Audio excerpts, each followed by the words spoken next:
Penglihatan tentang hukuman dari Tuhan. Belalang. Aku mendapat suatu panggilan dari Tuhan yang Maha Tinggi. Aku melihat Ia menciptakan suatu kawanan besar belalang pada waktu orang selesai memotong rumput untuk raja, dan rumput baru mulai tumbuh lagi. Belalang-belalang itu hampir memakan habis semua tumbuhan-tumbuhan di tanah. Lalu aku berkata, Tuhan yang Maha Tinggi, ampunilah umat-Mu. Mereka terlalu kecil dan lemah. Bagaimana mungkin mereka bertahan? Tuhan mengubah rencananya dan berkata, yang kau lihat itu tidak akan terjadi. Api. Aku mendapat suatu penglihatan lagi dari Tuhan yang Maha Tinggi. Aku melihat Ia sedang bersiap-siap untuk menghukum umatnya dengan api. Api itu menjilat habis samudera di bawah bumi dan mulai menghanguskan ladang. Aku berkata, ya Tuhan yang Maha Tinggi, hentikanlah kiranya api itu. Umat-Mu begitu kecil dan lemah. Bagaimana mungkin mereka bertahan? Tuhan mengubah rencananya lagi dan berkata, ini pun tidak akan terjadi. Tali pengukur tegak lurus. Aku mendapat suatu penglihatan lain dari Tuhan. Kulihat Ia berdiri di samping sebuah tembok yang dibangun dengan menggunakan tali pengukur tegak lurus. Di tangannya Ia memegang tali pengukur itu untuk melihat apakah tembok itu tegak lurus atau tidak.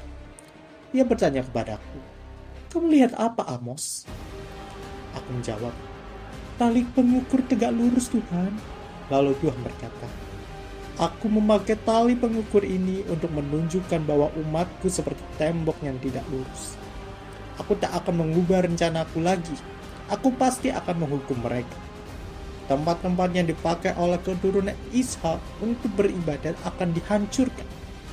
Tempat-tempat suci orang Israel akan diruntuhkan. Aku akan memusnahkan keturunan Raja Yerobeam." Amos dan Amazia. Amazia di imam di Betel mengirim laporan ini kepada Yerobeam Raja Israel. Amos sedang berkomplot dengan rakyat melawan Baginda. Kata-katanya yang menghasut rakyat akan menyebabkan negeri ini hancur. Ia berkata bahwa Baginda akan mati dalam pertempuran dan orang Israel pasti diangkut ke pembuangan, jauh dari negerinya sendiri. Lalu Amazia berkata kepada Amos, "Hai Nabi, pulanglah ke Yehuda, berkhotbahlah di sana. Biarlah mereka yang memberi nafkah kepadamu. Jangan lagi berkhotbah di Betel. Kota ini khusus untuk raja dan tempat ibadah nasional."